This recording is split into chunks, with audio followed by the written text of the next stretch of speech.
कराची में super highway पर मुर्गियों के ट्रक ने रिक्शे को रौंद डाला। हादसे में एक शख्स जाँ बहक और 3 अफराद जख्मी हो गए। रेस्क्यू हुक्काम के मुताबिक हादसा थाना नूरियाबाद की हुदूद में मुर्गियों के ट्रक की तेज रफ्तारी के बायस पेश आया। जख्मियों को तिब्बी इमदाद के लिए नूरियाबाद ट्रॉमा सेंटर मुंतकिल कर दिया गया। कराची में सुपर हाईवे पर मुर्गियों के ट्रक ने रिक्शे को रौंद डाला। हादसे में एक शख्स जाँ बहक और 3 अफराद जख्मी हो गए। रेस्क्यू हुक्काम के मुताबिक हादसा थाना नूरियाबाद की हुदूद में मुर्गियों के ट्रक की तेज रफ्तारी के बायस पेश आया।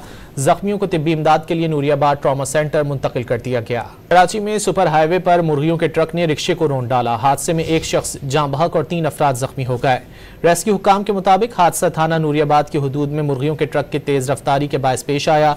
जख्मियों को तिब्बी इमदाद के लिए नूरियाबाद ट्रॉमा सेंटर मुंतकिल कर दिया गया। कराची में सुपर हाईवे पर मुर्गियों के ट्रक ने रिक्शे को रौंद डाला। हादसे में एक शख्स जाँ बहक और 3 अफराद जख्मी हो गए। रेस्क्यू हुक्काम के मुताबिक हादसा थाना नूरियाबाद की हुदूद में मुर्गियों के ट्रक की तेज रफ्तारी के बायस पेश आया। जख्मियों को तिब्बी इमदाद के लिए नूरियाबाद ट्रॉमा सेंटर मुंतकिल कर दिया गया।